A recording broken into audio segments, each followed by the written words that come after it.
ఒకటి, ఎవరు ఈ నదులు, కాలువలు, పాండ్స్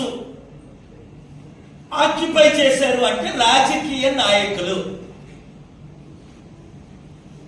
వారిలో ఒకరినైనా రేవంత్ రెడ్డి గవర్నమెంట్ ప్రాసిక్యూట్ చేసిందా? లేదు. రెండు, ఎవరు బిల్డ్ చేశారు ఈ ప్రాపర్టీ, ఈ రాజకీయ నాయకుల ద్వారా కొని బిల్డర్స్ ని కానీ కన్స్ట్రక్ట్ ఇంజనీరింగ్స్ ని కానీ ఈ హైడ్రా వచ్చిన తర్వాత ఒకరినైనా జైల్లో పెట్టారా? పనిష్మెంట్ చేశారా? శిక్షించారా? లేదు.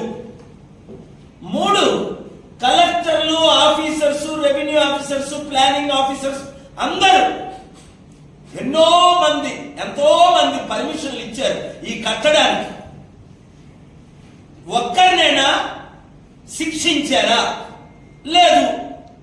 వందల కోట్లు విలువైన ప్రాపర్టీల్ని,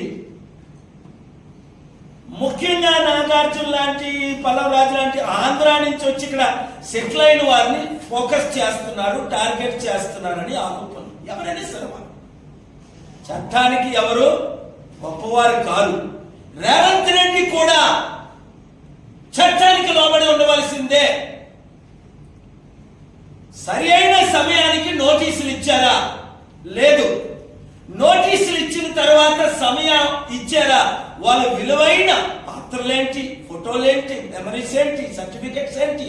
ఒక కుటుంబంలో 30-40 సంవత్సరాలు మీరు ఉంటున్నారంటే ఎన్నో వాల్యూస్ అవన్నీ తీసుకోవడానికి లేదు. దానికి రుజువు మీడియాయే. మీడియాలో మనం చూస్తున్నాం నిష్పక్షపాతంగా వాళ్ళు నెత్తి నోరు కొట్టుకుంటున్నారు, సూసైడ్ చేసుకుంటున్నారు అంటున్నారు, నన్ను అప్రోచ్ అవుతున్నారు. ఎస్,